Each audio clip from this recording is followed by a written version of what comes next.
1948 September 17 మొత్తం కూడా మేము విద్రోహ దినంగానే తెలంగాణ ప్రజలకు విద్రోహ దినమే. ఎందుకంటే ఆ రోజు తెలంగాణ సైత రైతాంగ పోరాటంలో అనేకమైనటువంటి పోరాటాలు నిర్వహించి కొన్ని లక్షల ఎకరాలను ప్రజలకు పంచినటువంటి చరిత్ర కమ్యూనిస్ట్ పార్టీకి ఉన్నది.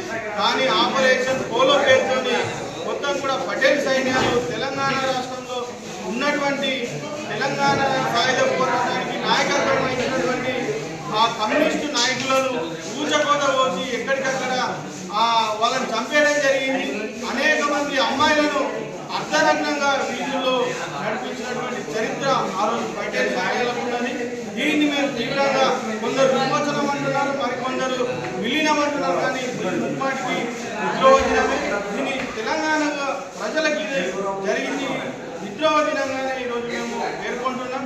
ముఖ్యంగా తెలంగాణ సాయుధ పోరాట స్ఫూర్తితోని నేడు విద్యారంగంలో కేంద్ర ప్రభుత్వాలు అవలంబిస్తున్న విద్యా వ్యతిరేక విధానాలకు వ్యతిరేకంగా పోరాడాలి. ఒకవైపు స్కాలర్షిప్లు ఈరోజు ఇవ్వట్లేదు, అదేవిధంగా స్టూడెంట్స్కు ఈరోజు మొత్తం కూడా ఇంటర్నెట్ విద్యార్థులకు మధ్యాహ్న భోజనం ఈరోజు కల్పించడం లేదు. అనేక పాఠశాలలో అనేక సమస్యలు ఉన్నాయి. మౌలిక సదుపాయాలు ఈరోజు కల్పించడంలో విఫలమవుతున్నారు. బడ్జెట్ ఈరోజు సరైనటువంటి బడ్జెట్ ఈరోజు విఫలమవుతున్నారు. కావున వెంటనే విద్యారంగ